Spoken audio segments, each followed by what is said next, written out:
Commander Zara Velthari stood at the wide window of Research Station Epsilon 7, watching the stars shine beyond the spinning asteroid belt. Her purple skin had the faint glow that all Zerions showed when they were stressed. She pressed her long fingers against the cold glass and tried to calm her racing thoughts. The message on her desk still made her stomach turn. In 3 days, a human would arrive to be her partner for the most important mission of her career. A human. The word made her shiver. Zara had spent years studying humans from a safe distance. Every report she read made them seem more dangerous and unpredictable. They made choices based on feelings instead of logic. They rushed into battles without proper planning. They formed emotional bonds that made them do crazy things to protect each other. Worst of all, they somehow won fights they should have lost, just by refusing to give up. Her people, the Zerions, were different. They thought carefully about everything. They could share thoughts with each other, which made teamwork easy and clean. Emotions were kept under control because strong feelings led to bad decisions. It was a system that worked well for thousands of years. But now the Galactic Council wanted different species to work together. They said the recent attacks by rogue robots proved that no single species could handle every problem alone. The Council ordered all military units to form mixed teams. Zara had hoped to get paired with a Xantari, who were almost as logical as Zerions, or maybe a Corvan, who were quiet and followed orders well. Instead, she got a human. The mission made everything worse. Deep in the asteroid belt, scanner readings showed something that might be an ancient alien artifact. 3 other teams had already tried to investigate. All 3 teams had disappeared without sending any messages back. The energy readings from that area were unlike anything scientists had seen before. The Council believed a human Zerion team might succeed where others failed. They said humans had a gift for solving impossible problems, while Zerions were masters of careful planning. Together, they might be strong enough to survive whatever destroyed the other teams. Zara understood the logic, but that did not make her feel better. She had watched video recordings of humans in combat. They screamed and charged at enemies who should have killed them. They made up tactics on the spot instead of following proven strategies. They risked their lives for teammates they barely knew. It was madness. She picked up her datapad and scrolled through the humans' file again. Lieutenant Commander Jake Sullivan, age 32, born on Earth's moon colony. He started as an engineer but became a soldier when war broke out 5 years ago. His record showed successful missions, but the details worried her. In one battle, he had crawled through enemy fire to repair a damaged bridge so his team could escape. In another, he had talked an enemy commander into surrendering instead of fighting. These actions worked, but they made no sense to Zara. The worst part was not knowing what to expect. Humans seemed to have no standard behavior. Some were gentle and kind. Others were aggressive and loud. Some followed rules perfectly. Others broke every rule they could find. How could she plan to work with someone when she had no idea what kind of person they would be? Zara walked to her personal quarters and sat at her desk. She opened her computer and began reviewing everything she could find about human psychology. Maybe if she understood how their minds worked, she could predict what her partner might do. The research did not help. Human emotions changed quickly and often pushed them to act without thinking. They had something called intuition, which meant making decisions based on feelings instead of facts. They formed personal attachments that influenced their judgment. Everything about them went against proper military training. She found reports from other Zerions who had worked with humans before. Most were positive, which surprised her. Commander Kethvar wrote that his human partner had saved their mission by trying an approach that seemed completely wrong but somehow worked. Captain Dringy said her human teammate helped her understand problems in new ways by asking questions that made no sense at first. But these reports also contained warnings. Humans expected emotional support from their partners. They wanted to share personal stories and form friendships. They took risks that could endanger entire missions to help strangers. They refused to abandon teammates even in hopeless situations. Zara stood up and walked to her window again. 3 days. In 3 days, she would meet this Jake Sullivan and begin the most dangerous mission of her life with someone whose species seemed designed to make everything more difficult and complicated. She tried to use her telepathic training to calm herself. Zerions could sense each other's emotions and share thoughts when they chose to. It made teamwork simple because everyone always knew what others were thinking and feeling. With humans, she would be alone in her own mind. trying to guess what her partner was planning. The thought of being cut off from mental contact made her feel cold. How did humans coordinate anything when they could not share thoughts? How did they trust each other when they could not sense if someone was lying? How did they work as a team when each person was trapped in their own head? Her door chimed, indicating someone wanted to enter. "Come in," she said. Captain Morden, her commanding officer, stepped inside. His silver hair showed his age, and his calm presence usually made her feel better. Today even he looked concerned. "I wanted to check on your preparation," he said. "I know this partnership is not what you wanted." "I am ready for the mission," Zara replied, though they both knew it was not completely true. Morden nodded slowly. "The Council chose you for good reasons. Your strategic mind and careful planning will balance well with human spontaneity. But remember, Zara, humans are not our enemies. They are our allies. Their different approach to problems has helped the galaxy many times." "I understand the logic," Zara said, "but understanding and accepting are different things." "Give him a chance," Morden advised. "You might be surprised by what you learn." After he left, Zara returned to her research. She had 3 days to become an expert on working with humans. 3 days to prepare for partnering with a species that seemed to do everything wrong, yet somehow succeeded anyway.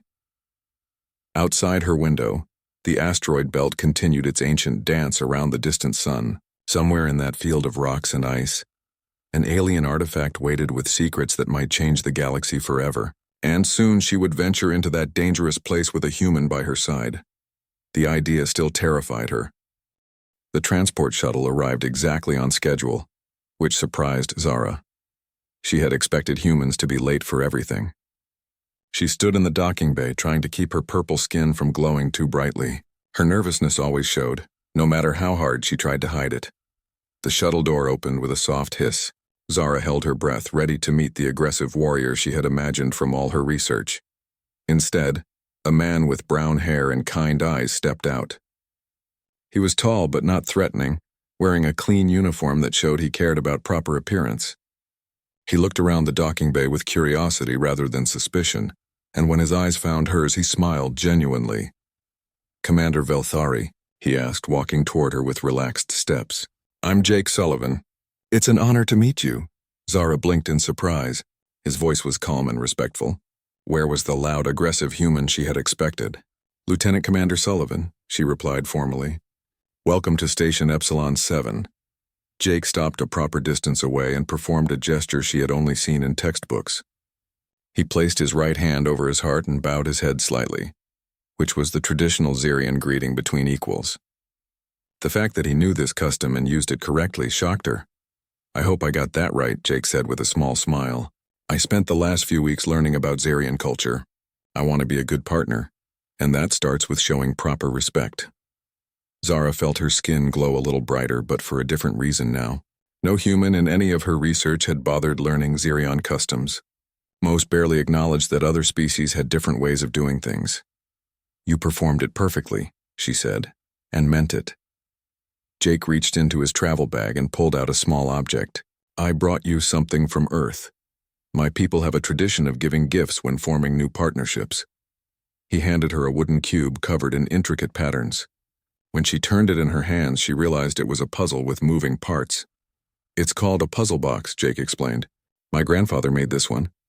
The idea is that you have to figure out how to open it by solving the pattern." I thought maybe working on puzzles together might help us learn to think as a team." Zara stared at the gift. It was thoughtful and personal, nothing like the aggressive display of strength she had expected. The wood felt smooth and warm in her hands, and she could sense the care that had gone into making it. "Thank you," she said quietly. "This is very kind. Should we head to the briefing room?" Jake asked. "I'm eager to learn more about our mission." As they walked through the station corridors, Zara found herself stealing glances at her new partner. He moved with confidence but not arrogance. He greeted other station personnel politely, regardless of their species. When they passed a group of young Corvan technicians, he stepped aside to give them plenty of room, showing awareness of their cultural need for personal space.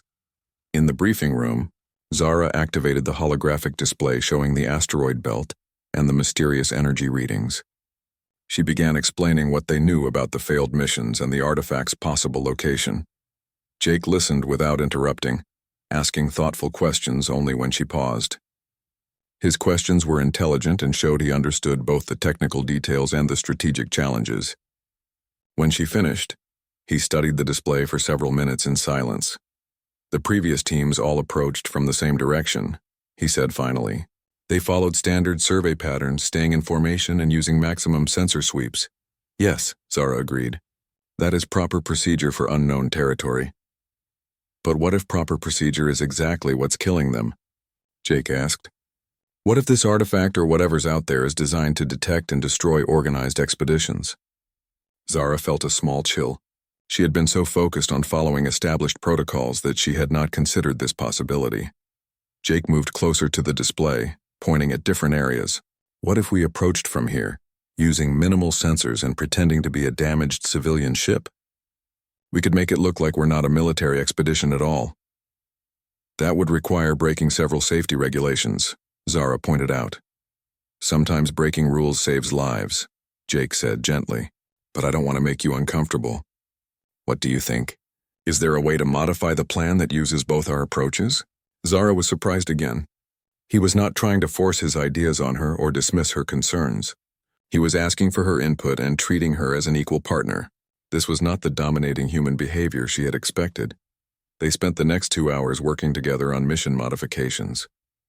Jake's creative thinking combined well with Zara's careful analysis. When he suggested something risky, she found ways to make it safer. When she pointed out potential problems, he adapted his ideas to solve them. During a break, Jake asked, "Can I share something that's been worrying me?" Zara nodded, curious what concerned him. "I know Xerians can read minds," Jake said. "I've been trying to keep my thoughts focused and respectful, but I'm worried I might accidentally think something offensive. If I do, please tell me. I want to learn." Zara felt her skin glow with embarrassment. "We do not read minds without permission," she explained. "That would be very rude. We can sense strong emotions sometimes, but we respect mental privacy." "Oh," Jake said, looking relieved. "The briefings I received made it sound like you could hear everything I think." "Only if you wanted me to," Zara said. "And only if I agreed to listen. It requires cooperation from both people." Jake smiled. "That makes me feel much better. I was afraid I might accidentally insult your people by thinking the wrong thing." This concern touched something in Zara's heart. He was genuinely worried about offending her, which showed respect and kindness she had not expected. As they continued planning, Zara began to notice how Jake's mind worked. He approached problems from unexpected angles, but his solutions were usually practical. He took risks but calculated ones based on careful observation. He was creative without being reckless. When they finished the mission briefing, Jake asked, "Would you like to have dinner together?" "Not for any personal reasons," he added quickly. "I think it would help us work better as a team if we understand each other's backgrounds." Zara hesitated. Xerions usually ate alone or with close family. Sharing meals with strangers was uncomfortable. "We could eat in the station cafeteria," Jake suggested, sensing her uncertainty. "Public place, lots of other people around. And you could tell me more about Xerion culture. I want to be the best partner I can be." Something in his earnest expression made her decision easy. "I would like that," she said.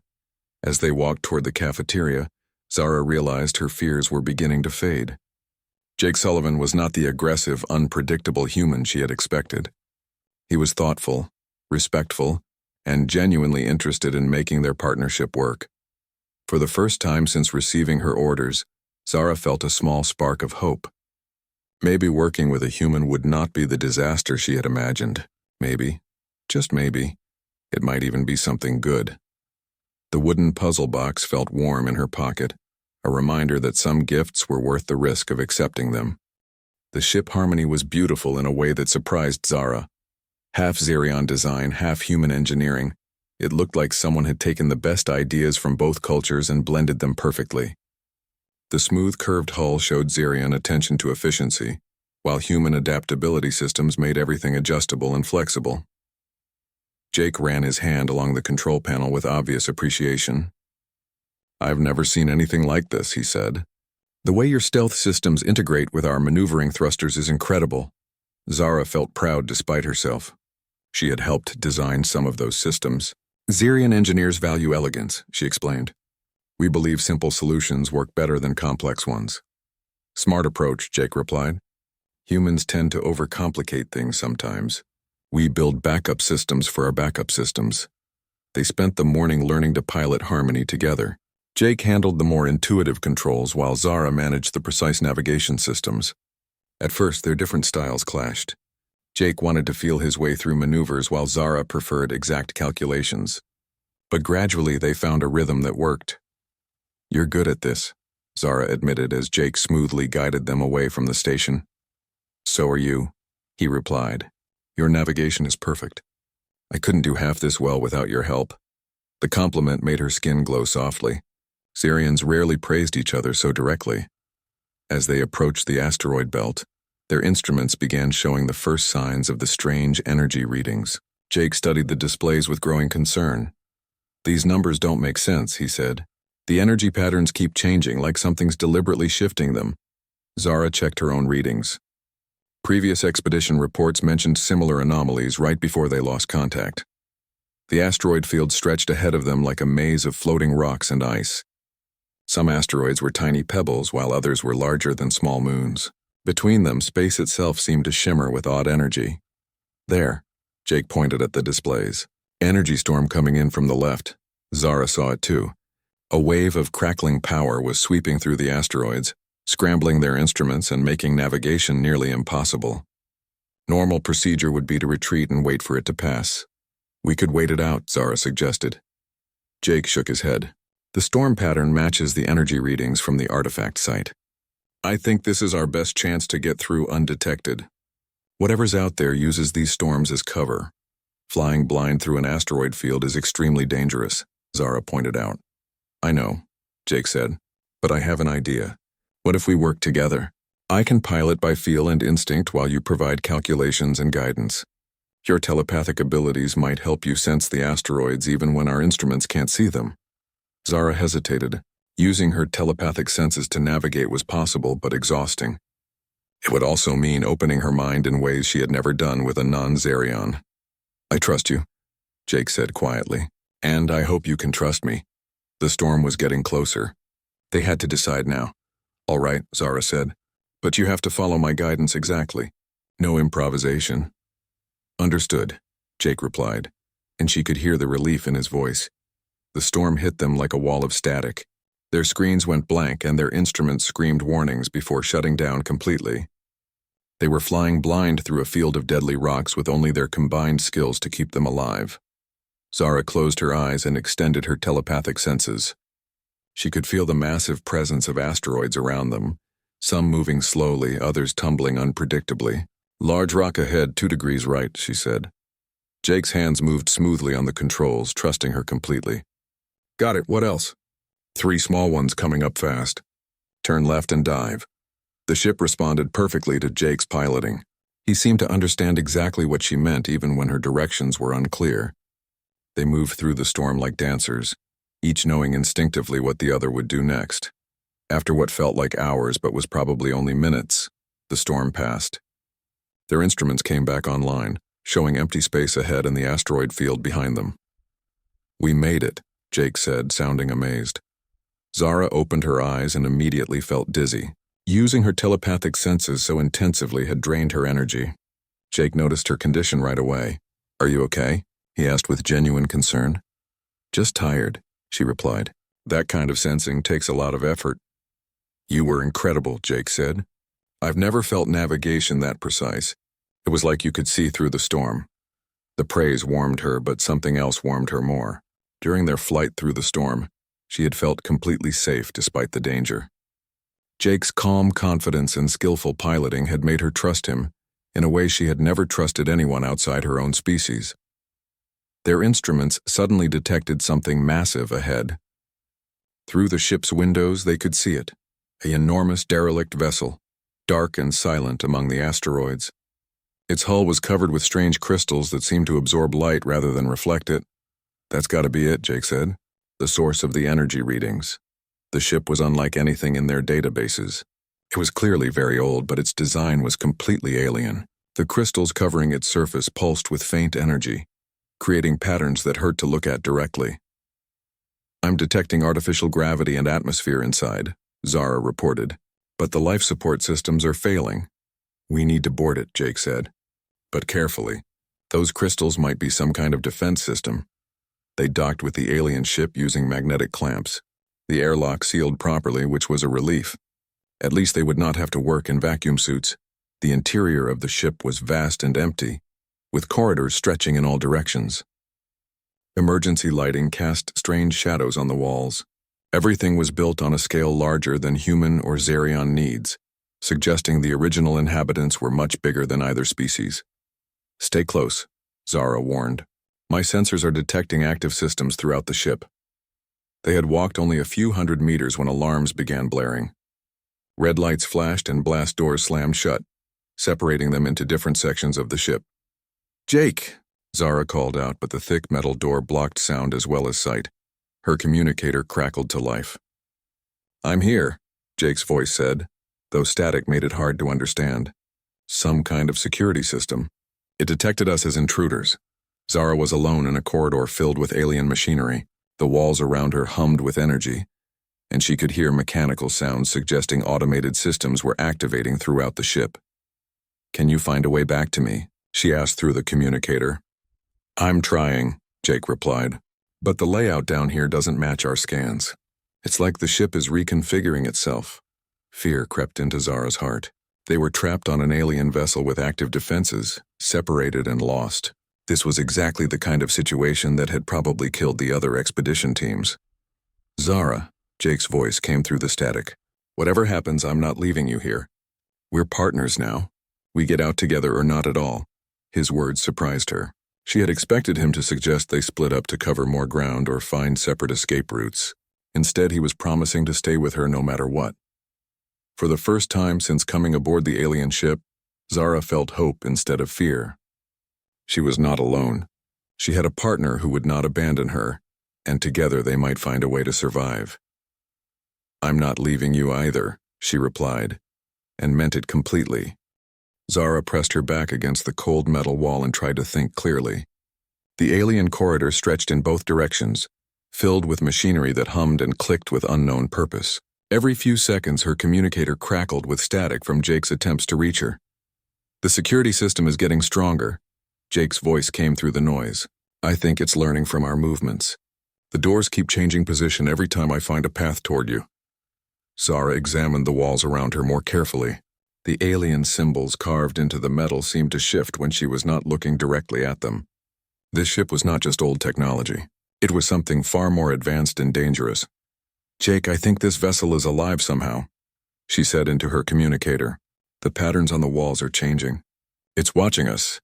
"That would explain why the other teams disappeared," Jake replied. "But it hasn't killed us yet. Maybe it's testing us instead of trying to destroy us." Zara considered this possibility. If the ship was testing them, what was it looking for?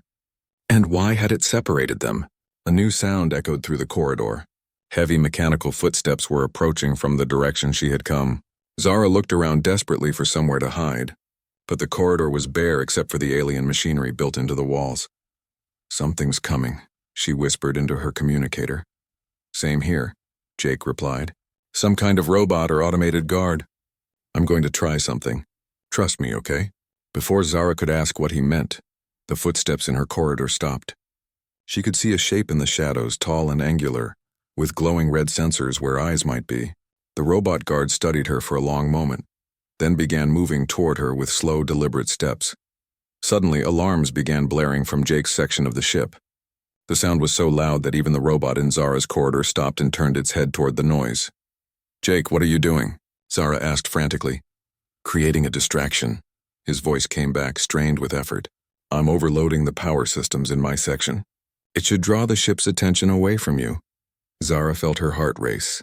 He was risking his own safety to help her, just like the stories she had read about humans doing impossible things for their teammates.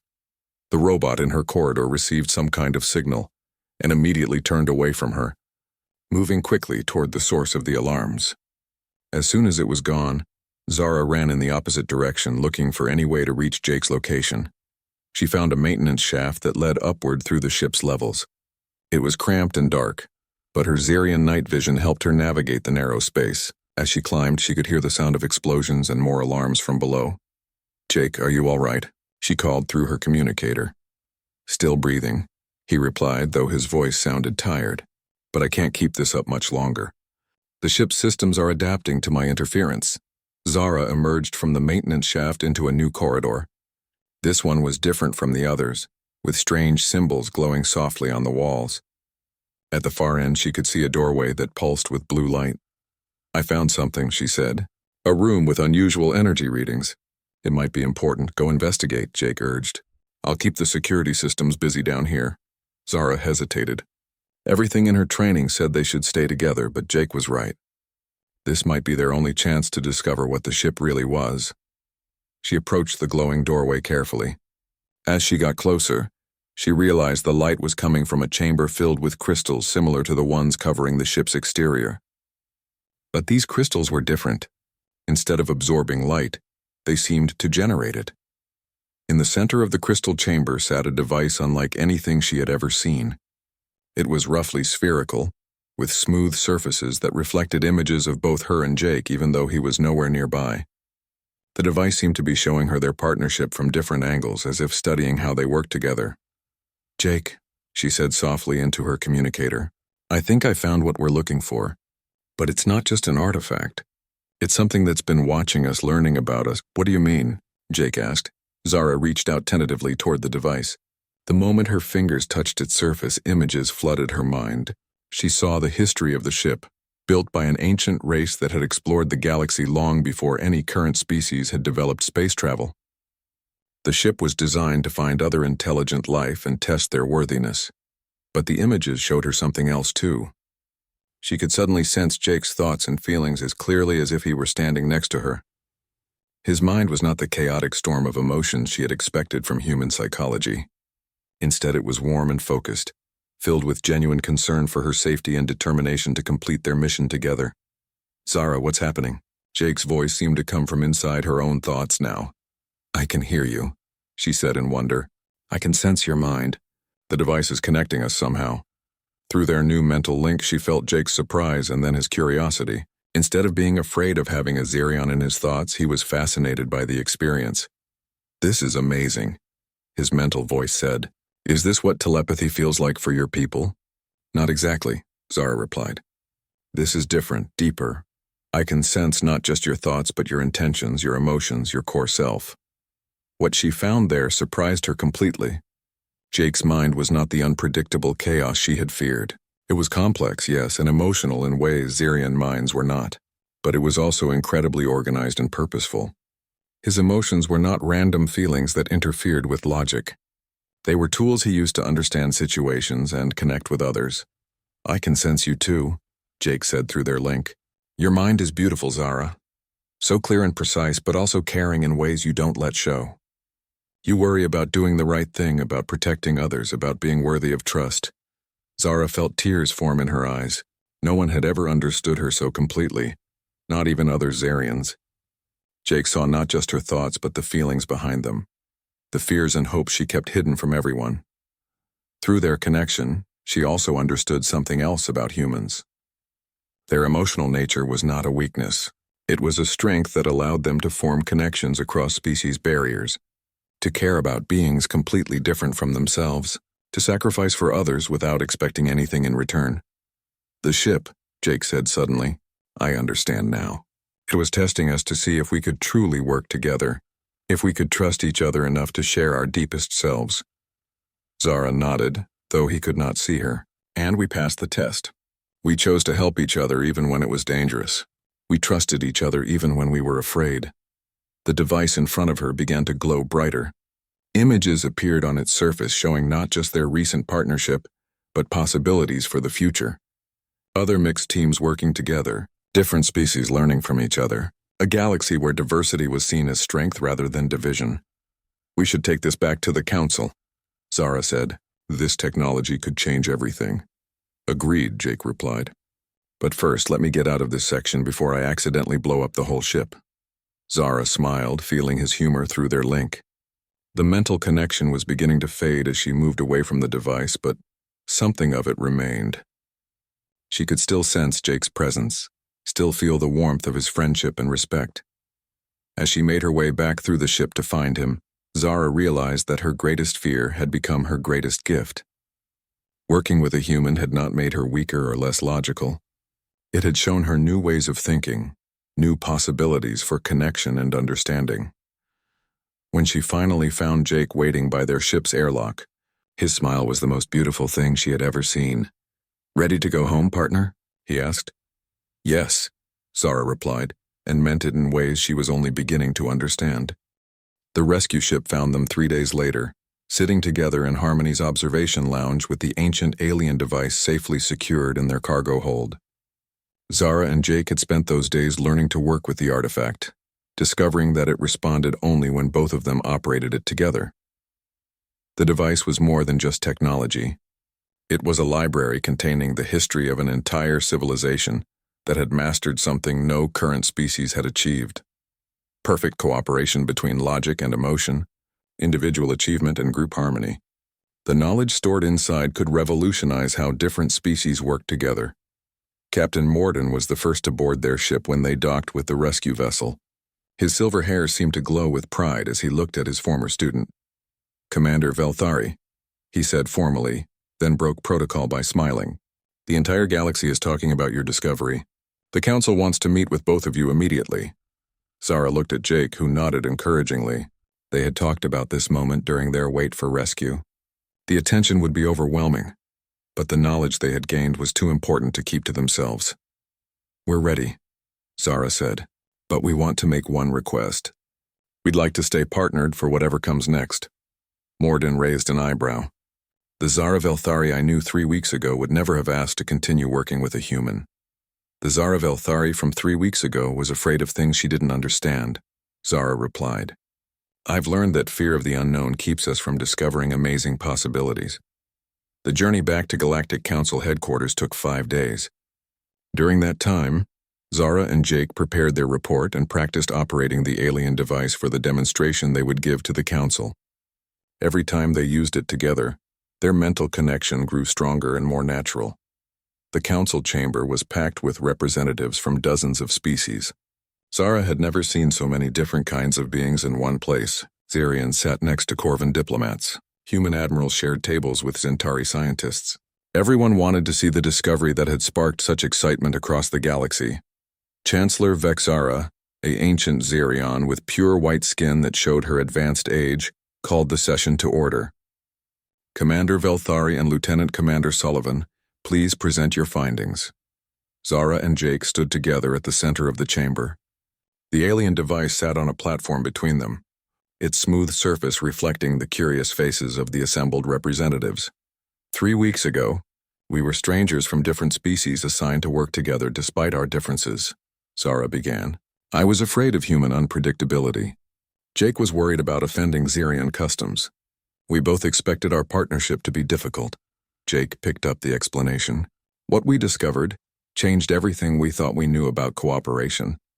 This device was created by an ancient race that understood something we're only beginning to learn. Diversity isn't a problem to be solved.